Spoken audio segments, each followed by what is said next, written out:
Family, friends, and survivors. Well, I just took some meat up to my dad's.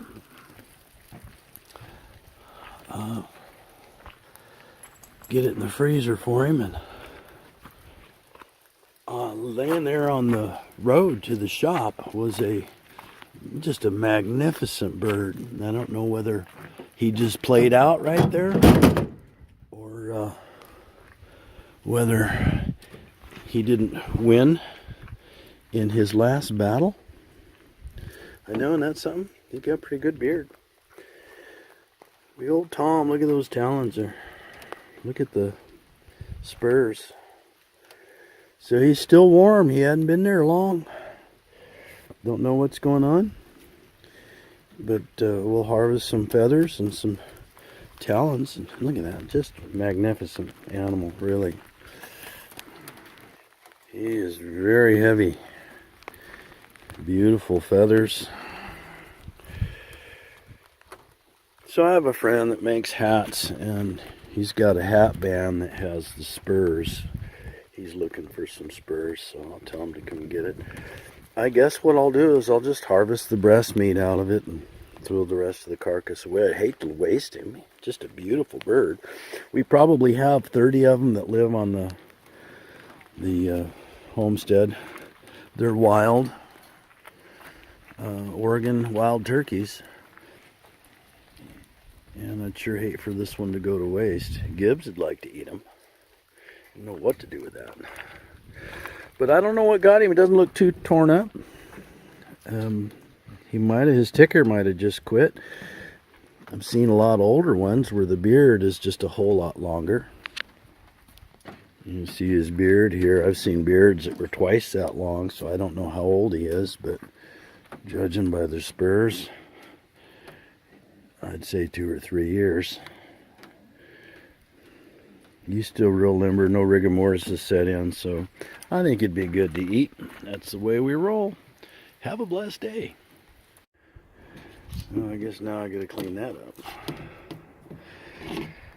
Oh, he was still warm, so I don't know what got him. He may have landed wrong, something could have spooked him, and he broke his neck. You don't want to eat that. There's a sharp knife in my hand. I guess it's possible he got hit, but that would have had to be somebody up at my shop leaving and running over it, and then you'd think there'd be a lot of damage. His neck felt a little weird, but maybe he broke his neck landing. I don't know. There's no forensic evidence of why he was laying there dead in the road, still warm. I'll leave those by the wood stove, let them dry out. Well, there's quite a bit of breast meat there. We'll see what it looks like when we're done. Let's see. It's about 6.5, a little more. We'll see what happens when I debone Mr. Tom. We processed out this Tom in 2 big packages of breast meat, and you'll notice the meat's very red, and it's just not like domestics at all. And wild animals that fly, you'll notice the breast meat is red rather than white like chicken. So that's 3 pounds of breast meat, and that's a good thing. And then there's some of the thigh meat, about 1.25 pounds. And then the drumsticks, you see I cut the thigh meat off. The drumsticks are so difficult to process the meat out till you boil it down. So that's going to get boiled down, and then the bones picked out of it, and it'll be stock for stew.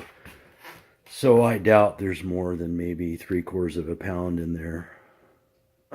So half of that weight, I'm sure, is going to be bone. So I put the talons back here where the dog won't get them.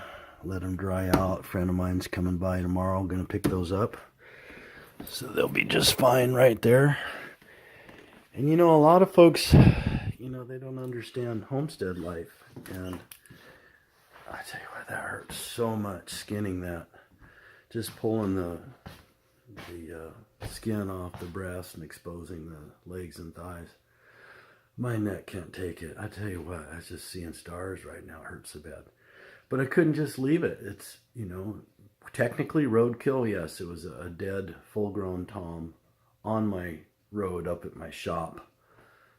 How he got injured, I don't know. Couldn't find anything. He was not shot. He wasn't, didn't look like he'd been in a fight.